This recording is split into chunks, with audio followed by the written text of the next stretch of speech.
everyone. This is Palak. And this is Neha.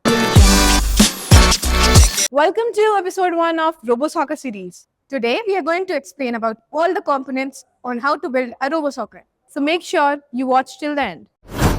Meet the ESP32. This is our robot's brain and heart combined. This microcontroller processes the command we send via Bluetooth, Wi-Fi, or the internet. Right, and its built-in Bluetooth function, which can be connected via smartphones. No wires, no fuss. So, the next component we have is this gear motor. It is a 300 RPM gear motor. The main purpose of this gear motor is to convert the electrical energy into the movement, and we are using 4 gear motors for this. So the gears can help increase the torque of the bot so it can push around the ball and move around the field without slipping. Mounted on these motors are 65 diameter wheels. They're perfect for rolling around the field and gripping the playing surface.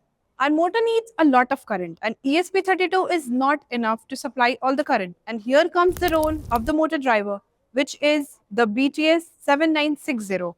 We are using 2 motors here, one for the right wheels and one for the left wheels. So these modules act like power switches. They control the motors by safely handling the high level of the current. So everything sits on a sturdy metal or an acrylic chassis. Make sure that all the components you're using and the wiring should be proper. Make sure that you must have enough spaces between the components you're using here, because it can actually damage this chassis. For power supply, we need a pack of 3 rechargeable batteries and also a battery holder to keep the robo energized throughout the game. We also need a set of these yellow connectors. They are basically used for the battery connections. And so we also have this male header pin strip that is basically used to connect the jumper wires with the bolts. We also have a pack of jumper wires.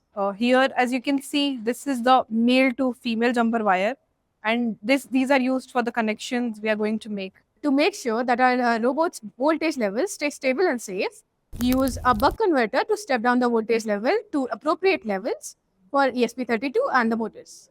So once the hardware part is ready, let's get into the software part. We need an Arduino IDE application in the PCs you're using or the laptops you're using. We need to upload the control program to the ESP32. Then with the controller app on our phones, we connect to the robot wirelessly. We can move it, spin it, and score some goals all from our fingertips. Apart from all these components we also need a soldering iron for all the soldering we are going to do while making the RoboSoccer. Ready for some epic matches? Build yours and test it out. Thanks for watching. Do like, share, and subscribe the channel. See you soon in the next episode. Bye.